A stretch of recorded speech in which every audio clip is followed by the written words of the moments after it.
Pernah kepikiran gak sih, di dunia yang serba nyaman ini kok ada orang yang sengaja milih buat lapar? Aneh kan? Padahal ini tradisi kuno banget, tapi kok rasanya masih relevan sampai sekarang. Nah, ini dia nih pertanyaan intinya. Kedengarannya kan aneh banget ya, di saat semua serba ada, kita malah sengaja menciptakan momen kekurangan. Di sini kita bakal coba cari tahu jawaban dari pertanyaan yang kayaknya berlawanan banget sama intuisi kita. Oke, pertama-tama penting banget nih buat kita tahu, puasa itu bukan cuma milik satu agama atau budaya aja. Oh, sama sekali bukan ya. Ini tuh sesuatu yang jauh lebih universal. Semacam dorongan bersama yang ada di banyak peradaban di seluruh dunia. Coba deh kita lihat. Di kekristenan ada masa Prapaskah. Di Yudaisme ada hari suci Yom Kippur. Terus di Budaisme ada peringatan hari Uposatha. Dan pastinya yang kita kenal banget, bulan Ramadan di Islam. Jadi kayak ada semacam kesepakatan tak tertulis gitu dalam sejarah manusia. Nah, ini dia benang merah yang menyatukan semuanya. Inti dari semua itu sebenarnya sama. Dengan mengosongkan tubuh sejenak, kita tuh kayak ngasih jeda buat diri sendiri, memberi ruang buat dengerin sesuatu yang lebih dalam, sesuatu yang sering kita abaikan, kebutuhan jiwa kita.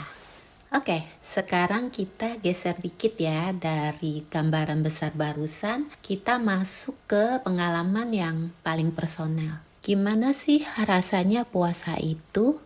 Ini tuh bener-bener ujian yang intim banget buat fisik dan mental kita. Jadi puasa itu kayak pertarungan di dua arena sekaligus loh. Di satu sisi ada arena fisik, ya kita tahu lah ya, gula darah turun, tenggorokan kering. Tapi di sisi lain ada arena jiwa. Nah, ini yang seru, emosi jadi lebih gampang kesentil. Kesabaran kita diuji habis-habisan. Nah, disinilah poin pentingnya. Puasa itu bukan cuma soal makan dan gak minum, jauh lebih dari itu. Ini soal gimana kita ngendaliin reaksi kita. Gimana kita bisa nahan diri bukan cuma dari lapar, tapi juga dari amarah, dari ngeluh, dari ngomong yang gak perlu. Oke, tadi kan kita ngomongin pengalaman personal. Sekarang kita coba lihat dari sudut pandang yang lebih luas.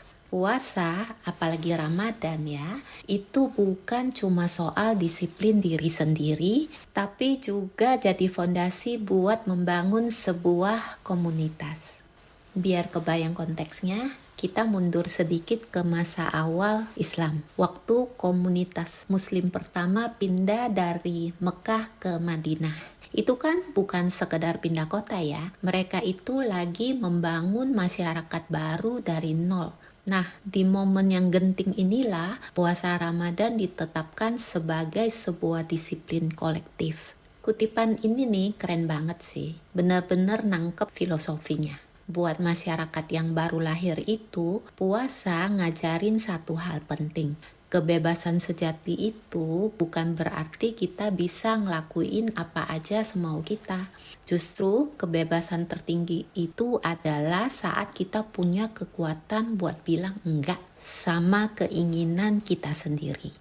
Ini soal pemberdayaan ya, dan di sini fungsi sosialnya jadi kelihatan banget. Puasa itu menciptakan momen di mana semua orang setara. Nggak peduli kamu kaya atau miskin, kuat atau lemah, semua sama-sama ngerasain lapar, semua sama-sama nunggu waktu berbuka.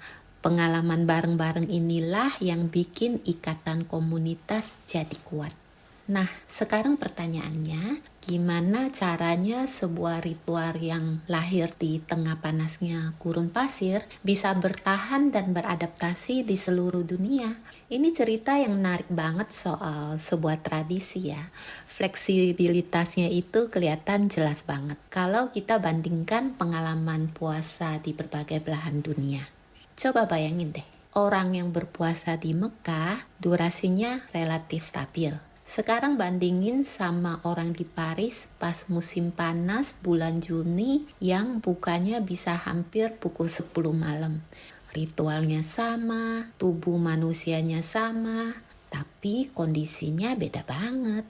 Menunya juga mungkin berbeda. Misalnya musim dingin, orang yang tinggal di Eropa dengan sup hangat. Tapi kalau di Asia, terutama di Indonesia, kita senang banget es kolak, teh manis. Kenapa sih kita sering disarani buka dengan yang manis, terutama kurma? Ternyata alasannya kuat loh dari dua sisi. Pertama, dari sisi biologis. Ini masuk akal banget. Gula alami kurma bisa cepat balikin energi.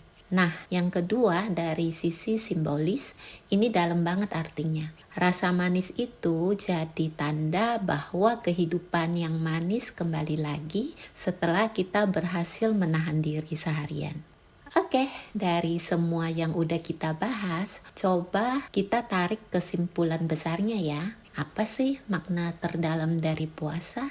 Sebenarnya ini semua tentang menciptakan jeda. Sebuah jeda yang kita buat dengan sengaja. Definisi ini kayaknya nangkep semuanya dengan pas banget. Puasa itu intinya adalah ngasih jeda buat tubuh kita. Menciptakan momen hening supaya kita bisa dengar suara lain yang biasanya ketutup sama berisiknya dunia sehari-hari. Suara apa itu? Ya, suara jiwa kita. Jadi, kalau kita pikir-pikir lagi, puasa itu lebih dari sekedar ritual agama. Ini tuh semacam teknologi sosial kuno. Sebuah penemuan jenius yang dirancang buat dua hal, refleksi diri sendiri dan penguatan komunitas. Alat ini sudah dipakai manusia ribuan tahun buat ngeriset prioritas hidup. Dan mungkin di zaman sekarang fungsi ini justru makin relevan. Dan ini mungkin jadi pertanyaan buat kita semua. Di dunia kita yang serba cepat, yang non-stop, di mana berhenti sejenak itu rasanya jadi kemewahan, apa sih yang bisa kita pelajari dari tradisi kuno yang sengaja menekan tombol pause ini?